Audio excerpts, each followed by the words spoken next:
This is a tutorial on creating the base mesh of a character using a very fast method in order to have the mesh available for production in a very short period of time. We're going to start by putting an image in the background of 3dsmax. I'm hitting Alt-W to get a single viewport, and then hitting F for front. I'm now hitting Alt-B in order to get the viewport configuration dialog. I hit Use Files and then Files to go grab the image from my work area. Going to the Clockwork Aid tutorial, and here's my image. It is a power of 2 image, 1024 by 1024, black lines on a gray background.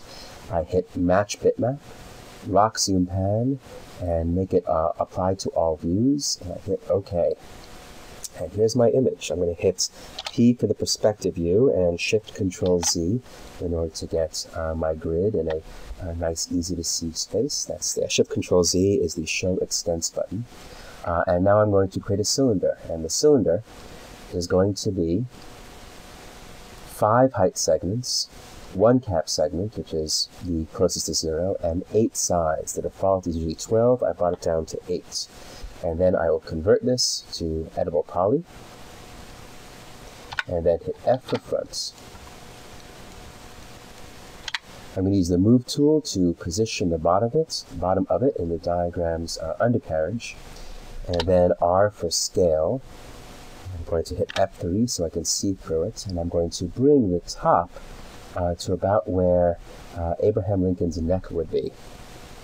I'm now going to select vertices, the vertex and object level, and I'm going to select around rows of vertices, hit R for scale, and make sure that it is the single scale tool, the scale uniformly tool, not one of the other wackier tools. And I'm going to uniform scale. This is uniform scaling, not non-uniform, uniform, making sure that the center yellow triangle is what I'm selecting. And I'm trying to get the approximate shape of the character. The top circle is supposed to be the neck, as I mentioned earlier. These neck circles are the top and the bottom of the arm, essentially the shoulder and the armpits. This circle here is for the waist. And then this one, second to bottom, is the hips. Whoops, want to be careful to only move up and down, not side to side. I'll bring this a little bit higher, and I'm modeling both the clothes and the character, not just the character underneath. This is an important idea with this tutorial. That's about right in the center. Pretty wide jackets this character's got. The overcoats. And that's good. So now I will cut a slice in the top and the bottom so I can completely delete that half of the model, that being the right half of the model. Cut. Well, our right, the character's left. Cut.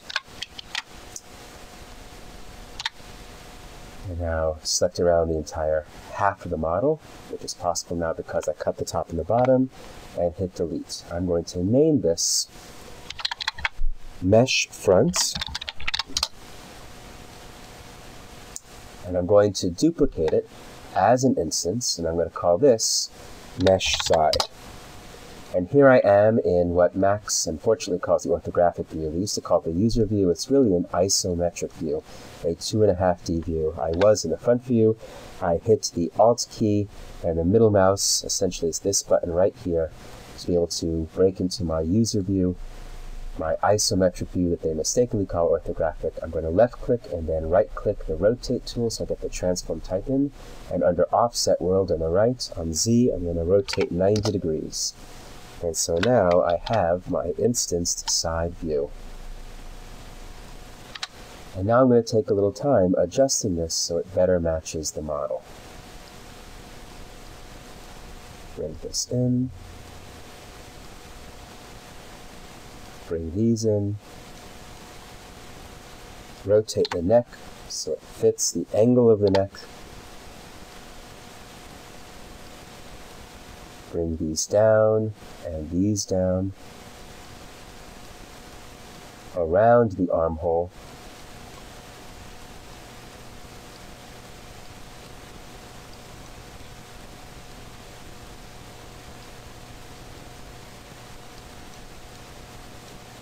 And that's pretty good. The next step, I am going to use the cut tool to cut a line down the bottom, and selecting this vertex, I'm holding Shift Z and clicking it multiple times to go back to the side view. Making these adjustments so that the undercarriage is now available in the model. So now that we have the basic torso completed, it is time to extrude the arm. The first thing to note is that the arm is going to be extruded from these two quads. This is the second row from the top in the center. These two quads are going to be the arm, just as these two quads will eventually be the leg. In order to be ready to extrude the arm, we select this bottom vertex so that these two quads together make a hexagon shape. And now we can select this center edge, and we can hit backspace to return it to a state of flux. So now we can select this entire face as a single hexagon. I can now, arc rotating, extrude this form and scale it. And that creates the shoulder. And before we can extrude the rest of the arm, we want to flatten this face. We could do so using non-uniform scale on the y-axis, or we can go down under Edit Geometry to find Make Planar and hit that, and that will instantly flatten it for us. And then pull it out a little bit. And that gives me a nice shoulder structure from which to extrude the arm. Hitting F3, you can see the arm whole structure so far. Hitting F4, you can see the wireframes on it. I'm going to hit G to turn off the grid, turn off polygon on the side mesh, and go back to the front mesh. So I can extrude that arm. And I'm going to extrude 7 times. In this case, I probably only need to have it about 3 as a distance. And I'm going to extrude 1, 2, 3, 4, 5, 6. It's 1, 2, 3, 4, 5, 6, 7 pieces of geometry. And then I hit check. And I have all the structures I need to get a basic arm. First of all, I'm going to move this up a little bit, and this down.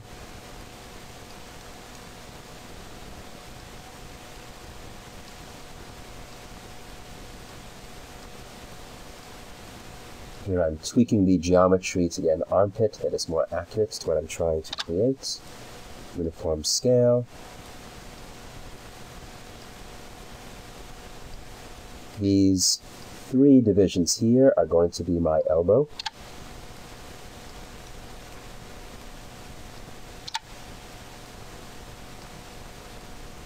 This division here is going to be for the cuff. And this one also for the cuff.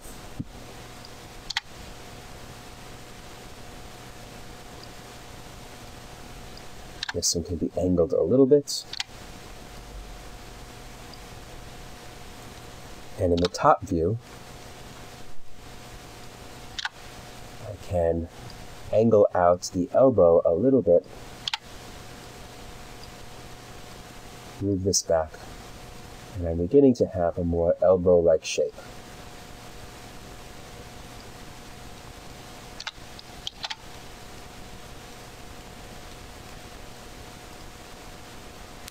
And now that I have the arm, I'm going to extrude the hands.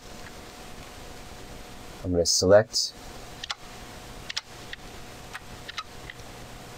this face in the front, and I'm going to inset a little bit because we have the shirt cuff inside of the jacket.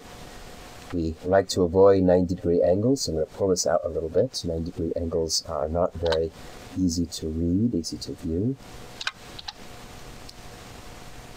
And I want to make sure that my inset here is actually the size of the sleeve that I'm going to be extruding out. There we go.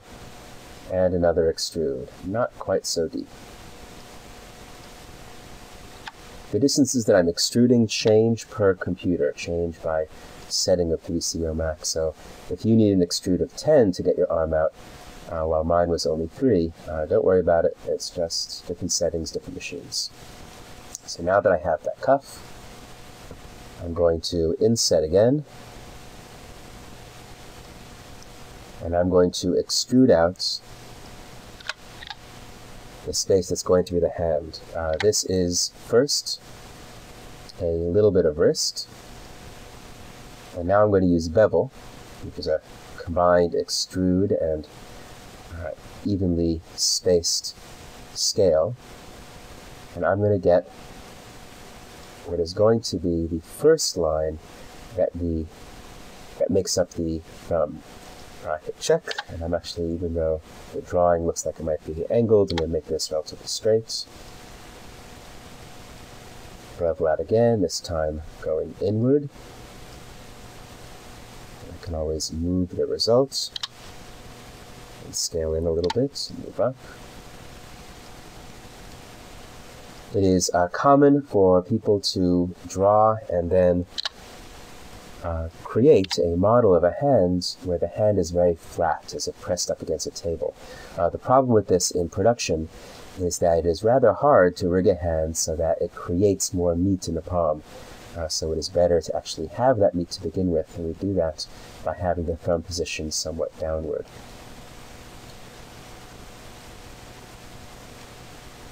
I'm going to flatten the top of this hand.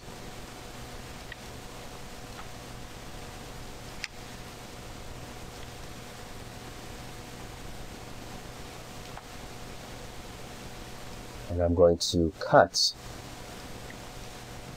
a thumb out of this space. This is going to be an 8-sided shape.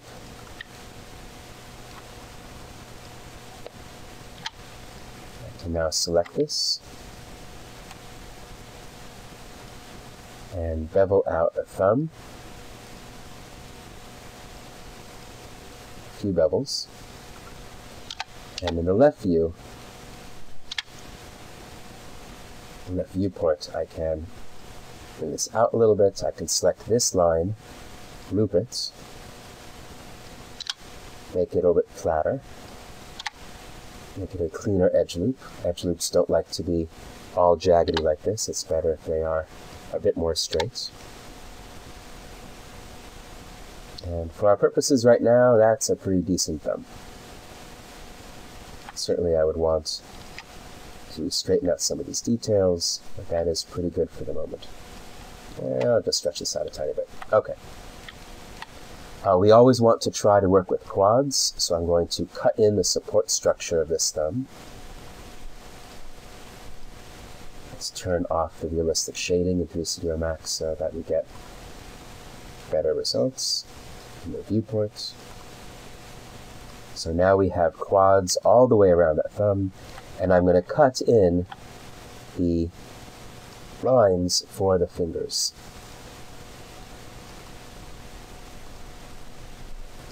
I actually want a full 4 fingers for this model of Abraham Lincoln. Although certainly a cartoony character may have less.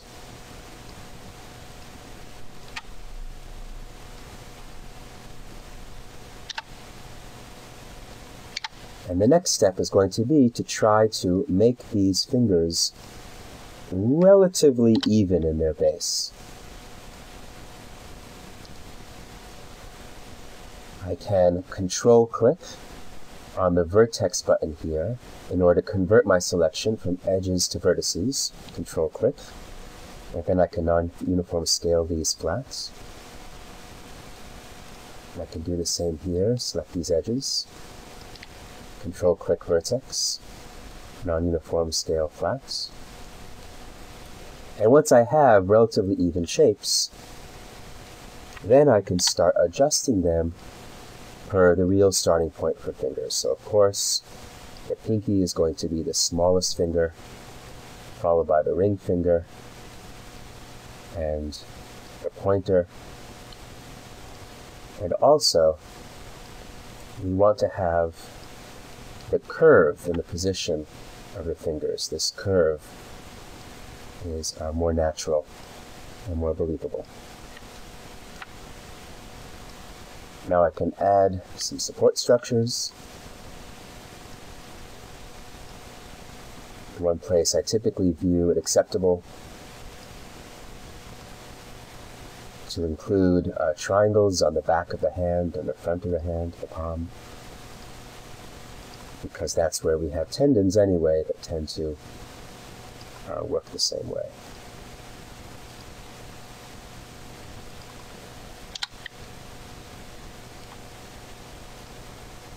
And just as we want this curve in that side view, in the top view we also want this curve. The pinky starts earlier, ring finger, and the middle finger perhaps a tiny bit as well. And now I can rotate them. Not only because it creates a more natural pose, but because for rigging purposes we want our fingers splayed. We want them to be at different angles to each other so that the bones inside them do not have a tendency to grab each other. Now I'll move this out. Move all these a bit more so I get a nice angle from the thumb.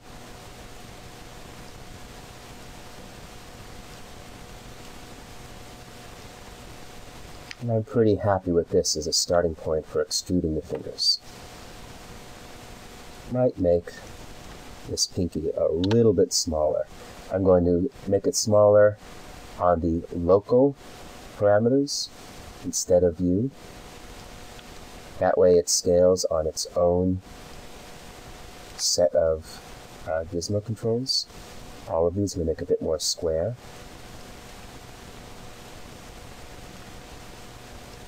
And I'll take a moment to bring this line down.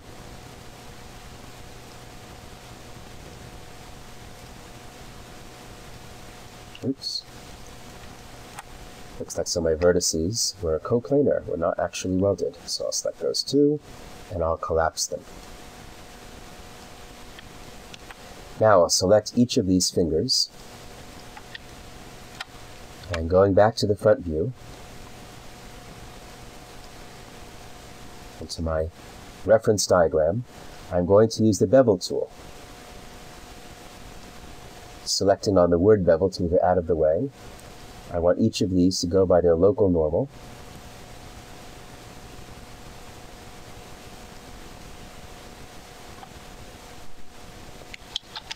And I'm going to extrude out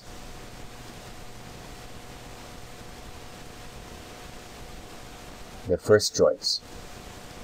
Then I'll hit plus, and I'll make the knuckle with a tiny bit of increase. Hit plus, tiny bit of decrease, and now the next joints.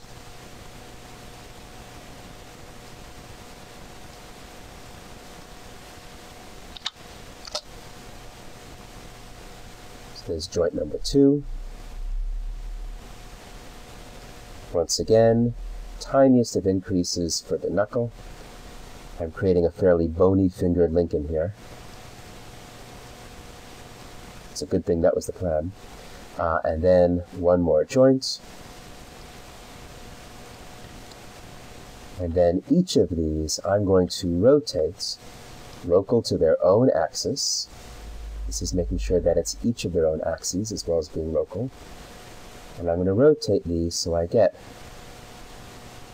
more of the angle of the bottom of a finger. Now currently all of these fingers are the same length, and of course that is not accurate to a human being. So hitting F3 so I can see both sides. I'm going to bring each of these fingers in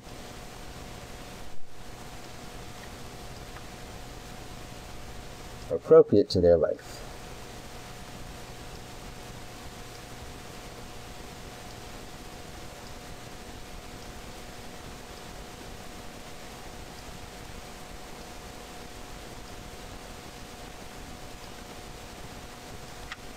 And not only that,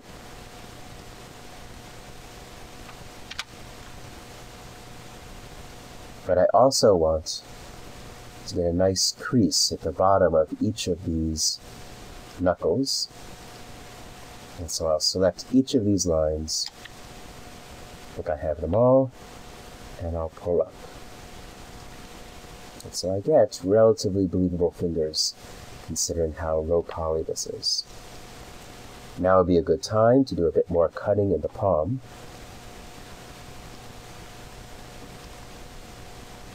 Again, trying to always have quads.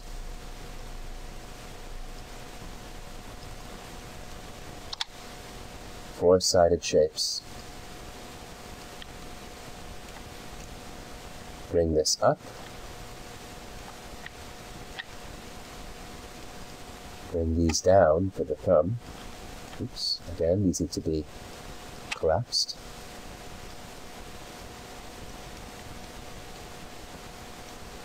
And certainly it could use more polygons to make it more rounded, but that's a pretty good shape.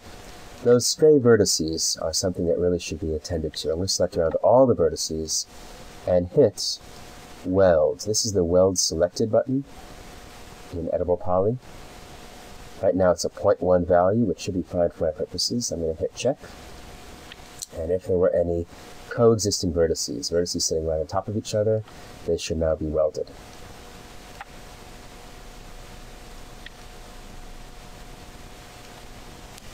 Alrighty, with the arm and the hand pretty well drafted, it's time to do the leg. And the leg is pretty much the same process we did with the arm. For the leg, we will prepare these two rectangular quads by making them into a single hexagon face. We select this edge that's in the center. This is the bottom row. We can scale this up. We could also take a moment to move these vertices out.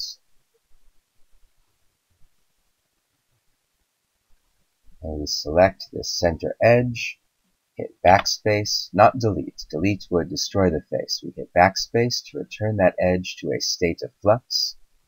And then we can select this face, and we can do an extrude or a bevel. In this case, I'm going to do a bevel, which is a combination of extrude and scale.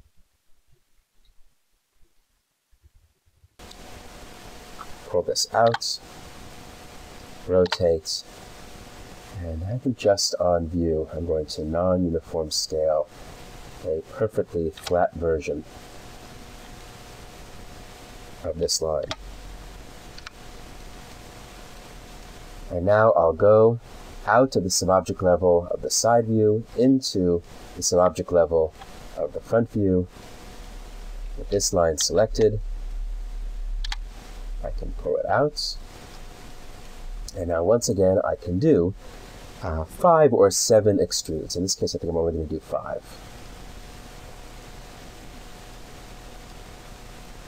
Once again, I'm doing 3.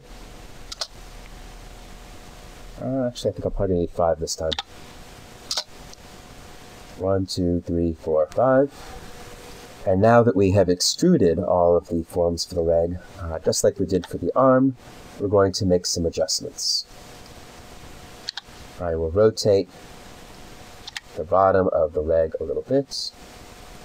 I'm going to select all of the vertices for the leg, and I'm going to rotate them out. So I want to make sure this is on view and that this is happening all together. I don't want individual vertices moving. I want the whole thing rotating together. You want to have a good angle between the legs. You don't want them right next to each other, or when you rig the model, you're going to have the bad problem that we mentioned for the fingers. You're going to have the bones of one trying to grab onto the other. So creating a good angle between them, I'll rotate out the vertices for the thigh. I'm going to select these 3 sets here, bring them closer together. These are going to be my knee. And the way I drew this, the knee is approximately where the jacket attaches, which is actually not ideal for rigging. Better to have it above or below. You want the area around joints, at least if you're trying to make it easy on yourself, you want the area around joints to be as simple as far as details are concerned as possible. That's pretty good for the front view. For the side view, it's worth noting that arms and legs are both wider or deeper in the side view than they are in the front view. So we're going to pull them out a little bit. Get the angle for the leg.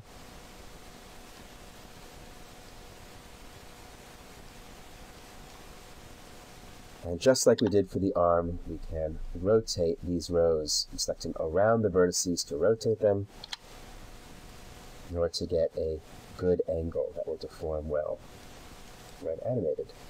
And these, just like it shows in the drawing, need to be rotated as well.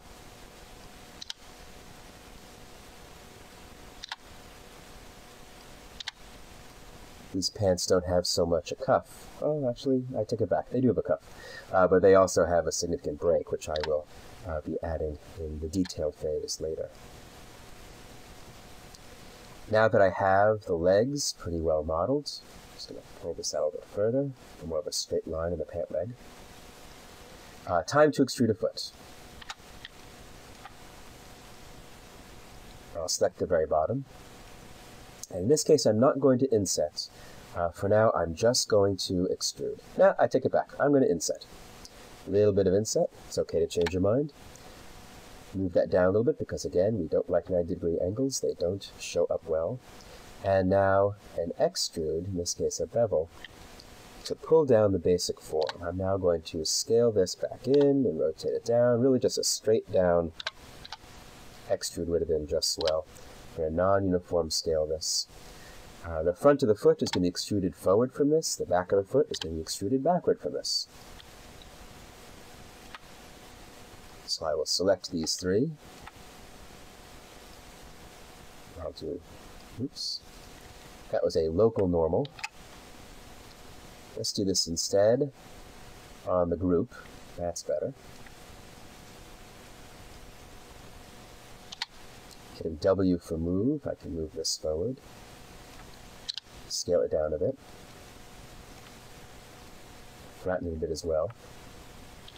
Hitting the number 2 to get edges. I'm going to move this edge in a little bit. It'll save me time and effort later. So I only have to do it once, and then come in again for the rest of the foot. Looking at the side view, wow, that worked out pretty well just in the first try. I expected that to be harder. I'll move these lines in. Bring these together, bring these together. It's very easy to end up with really big clown shoes when you're making your first character model. Certainly something you want to pay attention to and try to fix. We'll deal with this part of the shape at a later date. For now, I'm going to select these 3 back polygons, hitting F3 to see them a bit more easily. And I'm going to get the back of the shoe.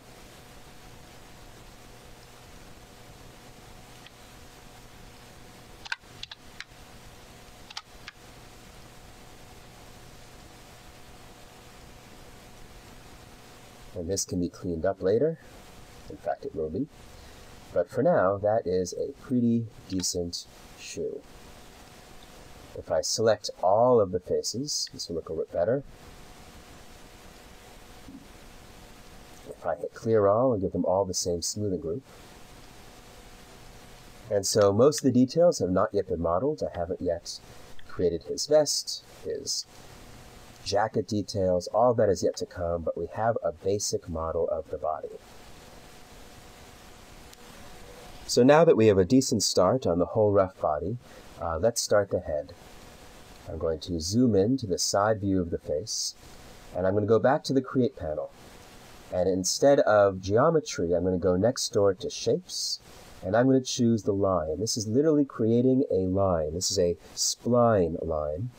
And I'm going to create the entire neck. Starting down here, I'll create the Adam's apple.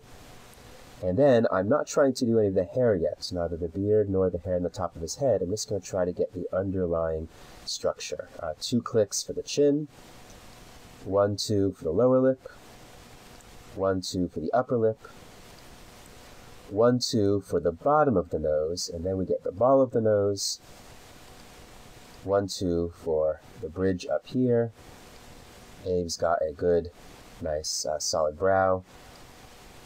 And once I've got all of those vertices on the front, I'm just going to quickly rough out the rest of the round part of the head before I get back to the neck. With 2 more vertices, and then I'm going to go back to the original to close the spline. They'll ask me, do we want to close the spline? The answer is yes. Only if it is closed can you do this. I'm going to right-click and convert this to editable poly. And what this gives me is a 2D plane that is the shape of the face. Now, if you had wireframe mode turned on, then converting to editable poly would appear to not show a surface.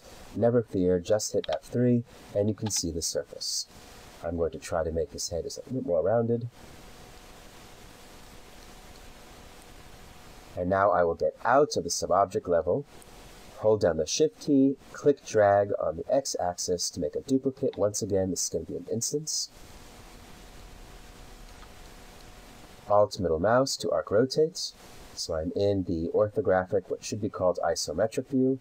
Left click and then right click on the rotate tool. And I will do a negative 90 degrees in offset worlds. Hit enter. And it's rotated for the front of the face. I hit F for front. And I will move this face into position, trying to get it as centered in the drawing as I can. In truth, I want it to be centered along with this mesh. They should be in the same line. Although it doesn't seem that my mesh was exactly in the center of the face. That's something I'll need to fix later. Yoink!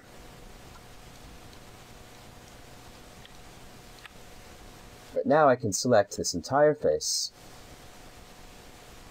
and click on the bevel settings, that little option box for bevel. I'm going to extrude only 0.5. I'm trying to extrude just the width of the nose.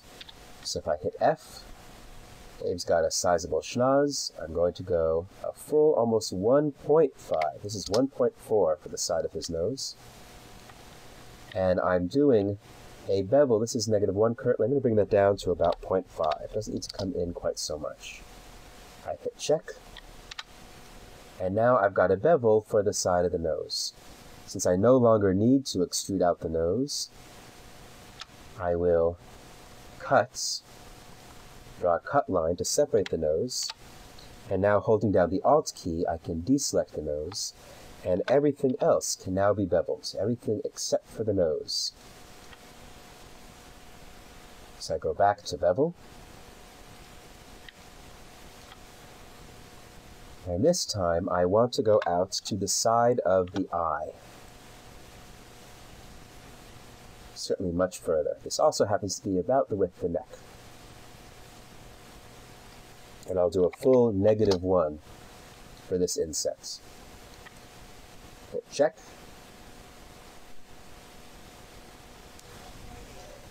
And once again, just like I made a cut on the nose, we can cut across the neck so that the next extrude will not affect the neck. Holding down Alt, I can deselect the neck. And before I make that extrude, I'm also going to select these vertices of the mouth, and I can collapse them together. This is a good place to end the mouth. A good place for that to happen. I think I will also, no, I'll leave the eye as it is for now. I know it's going to create a very funny extrude next.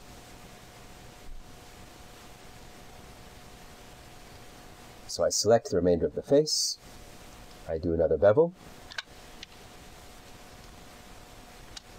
And this time, I want to come in only about 2 max units, but I'm going to have a bevel of about -5, a big one, for the side of the head. We'll see some crunching here at this very deep brow of Lincoln's, and also here at the chin, both of which are going to be easy to fix in just a few moments. I'll hit check. I can go to vertices, select all these vertices, and simply collapse them, making sure I didn't get anything up here. These vertices as well can just be collapsed. I'll fix my quads later. And now might be a good time to take a moment here in the side view,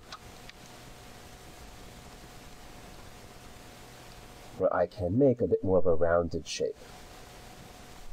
What I'm looking for here is a shape from which I'll eventually be able to extrude out the ear. I'm adjusting the mouth for more of the angle of the mouth. Put more work on the brow.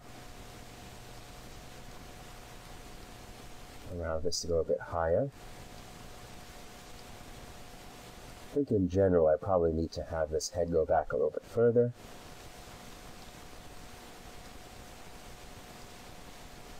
And now I'll do an inset. And this is going to be the shape that I am going to extrude the ear out of. Now in my diagram, the ear is all the way back here. Memory serves, Lincoln had not a lot of head in the back.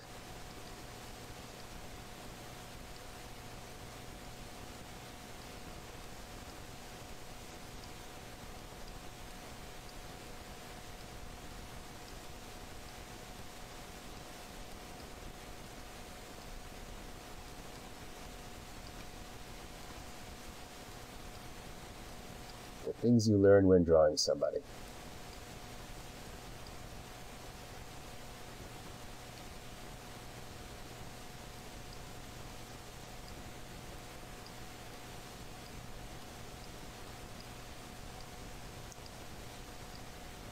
I'm always making small adjustments.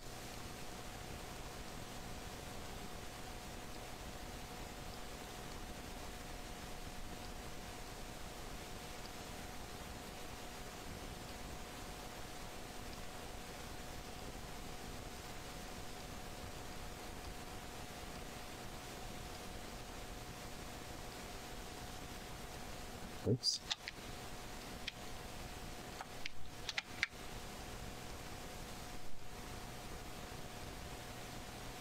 There we go. And now I can extrude out an ear.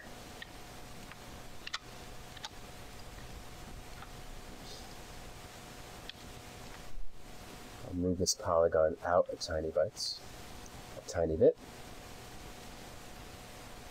And I only need to come out about 1, but I want it to be a positive number. Probably not that big. We'll check, pull back, and rotate. So you want to avoid the common first-time 3D modeler mistake of having the ear not feel like it is smoothly connected to the rest of the face. You want a smooth connection there.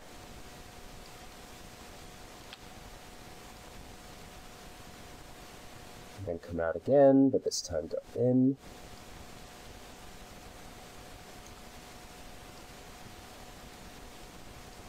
Again, this can be rotated.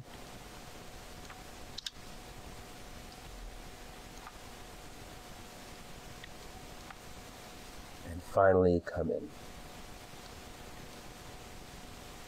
And that's about right. The next stage is to adjust some of these polygons and edges so that we get even tessellation and quads to get a cleaner model before we attach it to the body. I'm going to hit F and zoom out a little bit. And the first thing that I'm noticing is that I have this very, very thin line here on the right. That, of course, is because that was the extrusion for the nose. But it's only where the nose is located that it needs to be, or should be, that thin. Everywhere else, it should be a thicker line. So I can hit loop.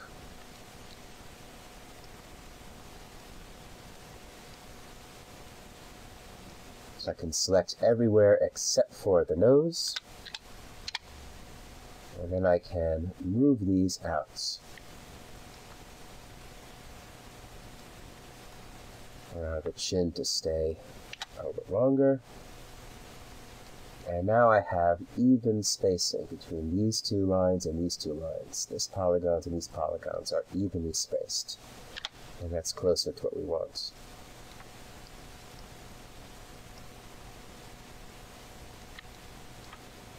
Now is a pretty good time to remove these polygons in the bottom.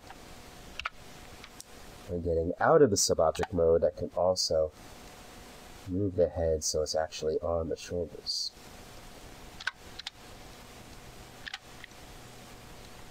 So other adjustments to make this actually look like the diagram.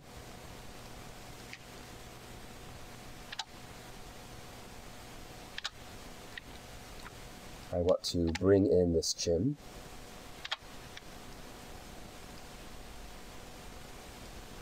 Bring in the side of the mouth.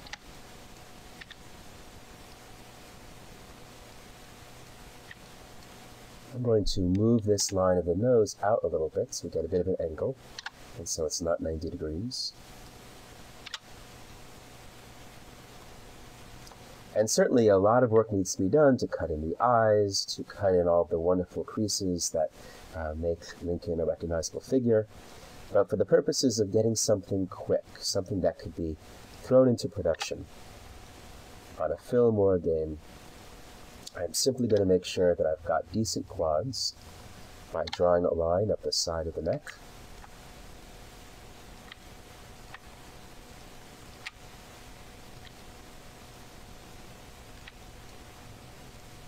This line can be removed to have a quad, and this line can be added. So that again, I've got quads. Quads just spread everywhere. I'm going to leave this as it is for the moment. Just bring this down and rotate a little bit. And that's sufficient for now. I'll select all the polygons and give them the same smoothing group.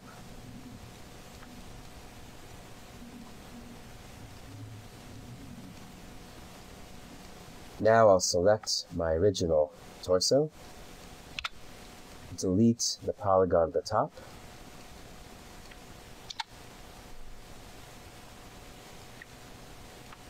and take a moment to really make sure that these two forms are exactly on the same center line. If they're not, my life is going to be harder later. That's a good center line. Now select the torso, hit the attach button, and attach the head. With the head attached, I need to make sure I have enough polygons in the torso to support connections to the head. One of the things I'm going to do is make 3 quads out of that single quad. So now this vertex will connect here, this vertex will connect here, this vertex will connect here, this one here, this one here, and I need another division down there. So once again, I go find the cut tool, cut, cut, cut, cut. I'll select these 2 vertices, and I'll collapse. And these 2, and collapse. There's also target welding on the edge level. You can target weld edges in recent versions of Max, which I think is cool. Vertex target weld for this last one. And even though he's got a very thick neck, here we have the initial rough model for the entire form. I can mirror this as an instance I can attach the two sides, weld the vertices, throw in a quick skeleton and binding, and throw this into a production.